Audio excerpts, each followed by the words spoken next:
இன்னைக்கு நாம எதை பார்க்க போறோம்?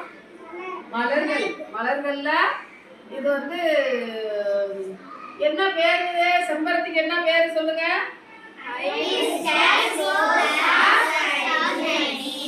ஒருத்த சொல்லு சொல்லுங்க. சொல்லுங்க.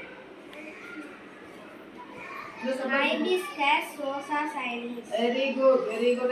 என்னது இந்த செம்பருத்திக்கு? Hibiscus rosa cyalis. இப்ப இதுல வந்து எது வந்து அள்ளிவட்டம், புள்ளிவட்டம், சூழ்முடி அப்படின்னு இந்த மலர்களுடைய பாகத்துல இது பொதுவா வந்து செம்பருத்தி. ஆனா இந்த செம்பருத்திக்குள்ள ஒவ்வொன்றுக்கும் ஒரு ஒரு பெயர் இருக்குது இல்லையா? அது என்னென்ன பெயருங்கிறத உங்களுக்கு வந்து எல்லாம் சொல்லி கொடுத்தானா? அத வந்து இதுக்கு என்ன பேரு? என்ன பேரு? புள்ளிவட்டம். இதுக்கு என்ன பேரு?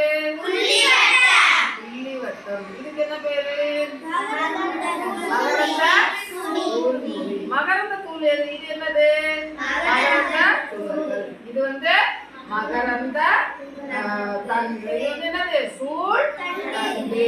இப்ப இதை எடுத்து பார்த்தோம்னா வந்து பாத்துக்கிட்டீங்கன்னா உங்களுக்கு சொன்னல இதுலதான் வந்து என்னது சூழ்முடி எங்க இருக்குன்னு பாருங்க. உங்க பூக்கள்ல வந்து இந்த இருக்கு பாருங்க. இதுதான் வந்து என்னது? சூழ் மூடி. அதே இதுதான் வந்து சூழ் மூடி. இப்ப ஒவ்வொன்றும் ஒரு ஒரு பாகத்தை வந்து நாம வந்து அப்படியே பிரிச்சு இது வந்து ஒவ்வொன்றுக்கும் ஒரு ஒரு பாகம் வந்து பேர் இருக்கு. இந்த இருக்கு பாருங்க. இதுக்குதான் என்னது? சூழ் தண்டு. என்னது? சூழ் தண்டு. இதுல பாருங்க. இது வந்து இதுல எங்க இருக்குது? மகரந்தம். எவ்வளவு நடுவுல எவ்வளவு வந்து நல்லா அழகா இருக்கு பாருங்க. இது வந்து மகரந்த. இதுதான் இந்த வந்து என்னது? மகரந்தம்.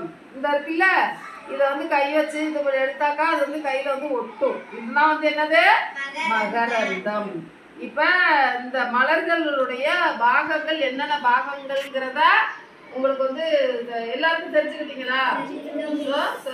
சொல்லுவீங்களா? அதே மாதிரி பாத்தீங்கன்னா இதுலயே வந்து இப்ப எப்படி ஆண் பெண்ணுன்னு இருக்குல்ல, அந்த மாதிரி பெண் மலரும் இருக்கு, ஆண் மலரும் இருக்கு. இப்ப இதுல வந்து பாத்தீங்கன்னா இந்த பப்பாளி பழத்தை இலை மலரை பாருங்க. இது வந்து என்னது? ஒரு பால் மலர்னு பேரு. இந்த பப்பாளிக்கு வந்து என்னன்னு பேரு? அதே போல